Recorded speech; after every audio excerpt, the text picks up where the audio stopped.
দর্শক, 4 মাসের সন্তানকে 40,000 টাকায় বিক্রি করে মোবাইল কিনলেন মা।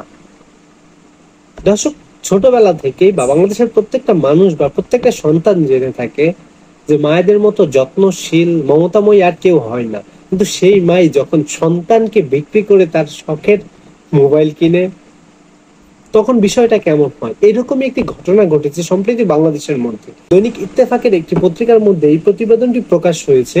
4 মাসের সন্তানকে 40,000 টাকায় বিক্রি করে মোবাইল কিনলেন মা।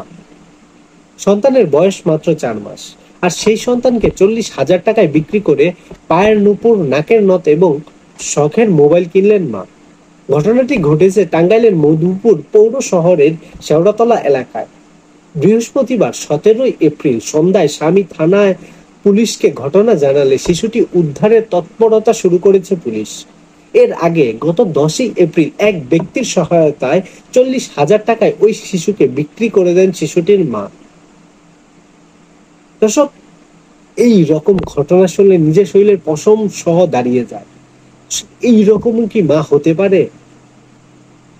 শিশুটির পরিবার ও পুলিশ সূত্রে জানা যায়, উপজেলার পান্ডুরা শেওড়াতলা এলাকায় আজম আলীর ছেলে রবিউল ইসলামের সঙ্গে গোপালপুরের বলাটা গ্রামের লিটন মিয়ার মেয়ে লাবণী আক্তার লিজার 2 বছর আগে বিয়ে হয়। ফেসবুকে পরিচয়ের সূত্র ধরে তাদের এ বিয়ে। বিয়ের কিছুদিন পর থেকে রবিউলের অচ্ছলতার কারণে স্বামী স্ত্রীর মধ্যে মনোমালিন্য দেখা দেয়। অবস্থা বেগতিক দেখে রবিউল সংসারের শান্তির প্রয়োজনে বাড়ির পাশেই ঘর ভাড়া নিয়ে বসবাস শুরু করেন। গত 4 মাস আগে তাদের সংসারে একটি পুত্র সন্তান জন্ম নেয়। সম্প্রতি সময়ের সেই সন্তানকে বিক্রি করে দেন মা। পরে বিষয়টি জানাজানি হলে পুলিশের সহায়তা নেন রবিউল।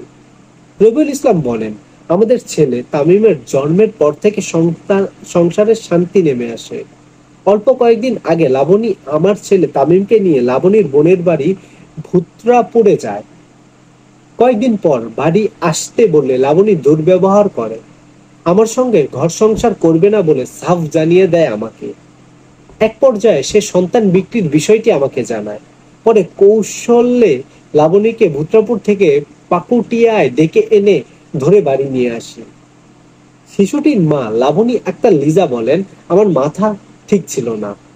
আমি মনির নামের একজনের সহযোগিতায় 10 এপ্রিল সিরাজগঞ্জের এক লোকের কাছে 40,000 টাকায় তামিমকে বিক্রি করেছি। ওই টাকা দিয়ে মোবাইল, পায়ের নুপুর ও নাকের নথ কিনছি। এটা ভুল হয়েছে। এই ব্যাপারে মধুপুর থানার ভারপ্রাপ্ত কর্মকর্তা ওসি মোহাম্মদ এমরানুল কবির বলেন, লাবণী নামের একজন মা তার ছেলেকে বিক্রি করেছে বলে আমাদের জানিয়েছে।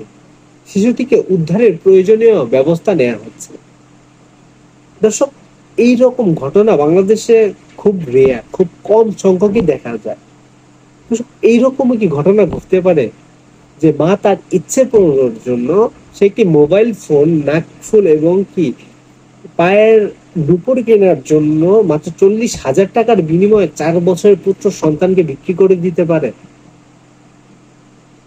এই ঘটনাটি আপনারা কেমন চোখে দেখছেন তা অবশ্যই কমেন্ট বক্সে জানিয়ে যাবেন, এবং আমরা চাই এইরকম নারীদের, এইরকম মেয়েদের দৃষ্টান্তমূলক শাস্তি দেওয়া হোক। দর্শক, আপনাদের মতামত অবশ্যই কমেন্ট বক্সে জানিয়ে যাবেন এবং পরবর্তী ভিডিও দেখার আমন্ত্রণ জানিয়ে এখনকার মতো বিদায় নিচ্ছি। আল্লাহ হাফেজ।